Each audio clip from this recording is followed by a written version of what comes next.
우리를 위하여 예비해 두신 영원한 집이 있어. 죄 많은 세상을 떠나게 될 때 영접해 주시겠네. 오라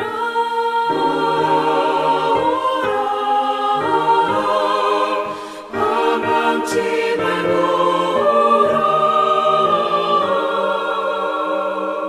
죄 있는 자들아 이리로 오라. 주 예수 앞에 오라. 오늘 우리에게 주신 하나님의 말씀은 욥기 16장 1절에서 5절까지의 말씀입니다. 욥이 대답하여 이르되 이런 말은 내가 많이 들었나니 너희는 다 재난을 주는 위로자들이로구나. 헛된 말이 어찌 끝이 있으랴.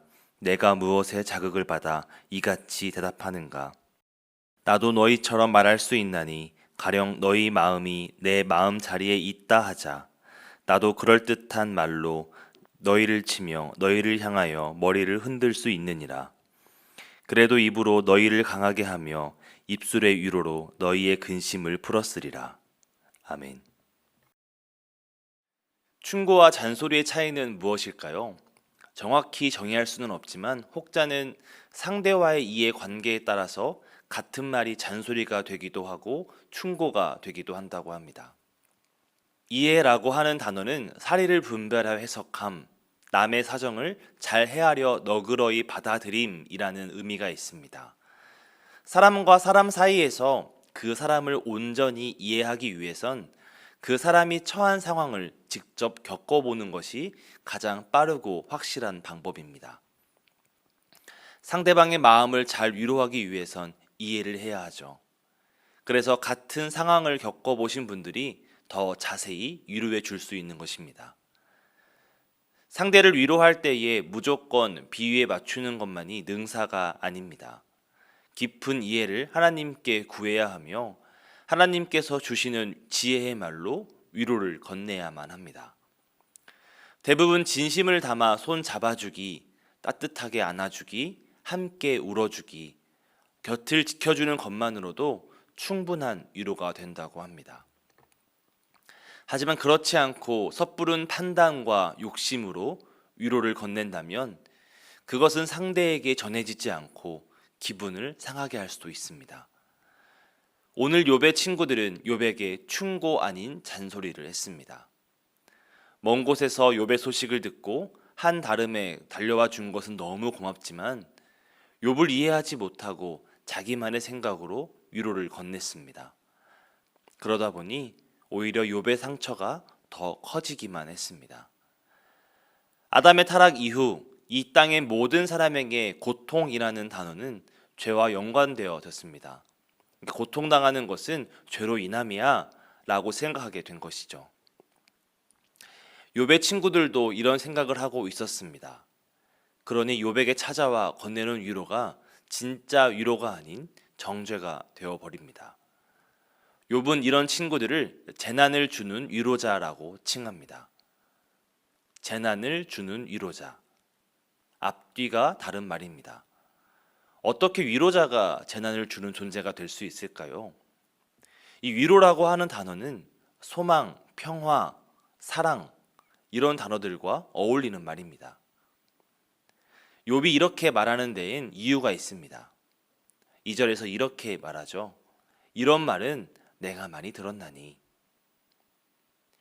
욥이 고난을 당하기 시작한 장은 욥기 3장입니다.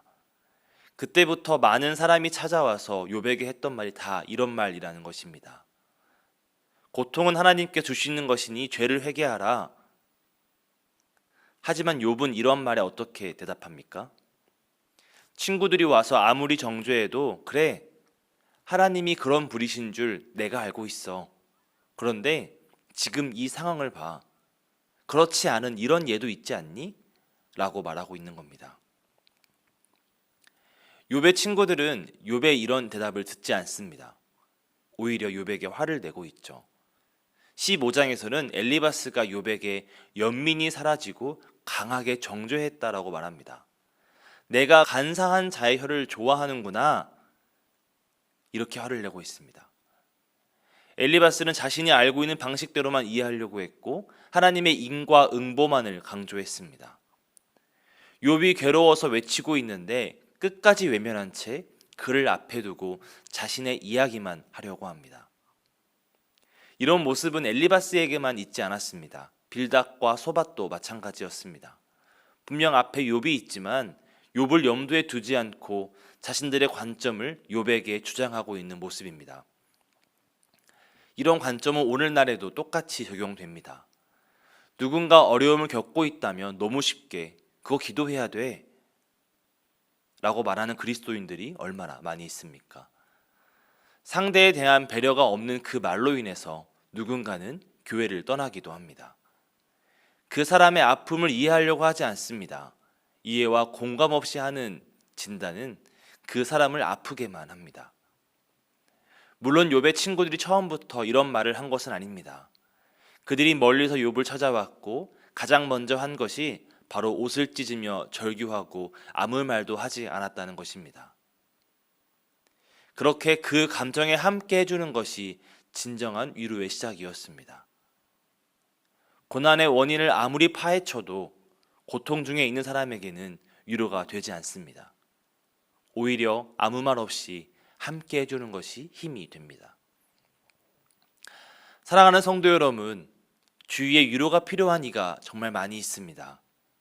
처음에는 그들의 고통에 위로를 건네지만 그 고통의 시간이 길어질 때 우리는 욥의 친구들, 재난의 위로자들과 같이 행동할 수도 있습니다.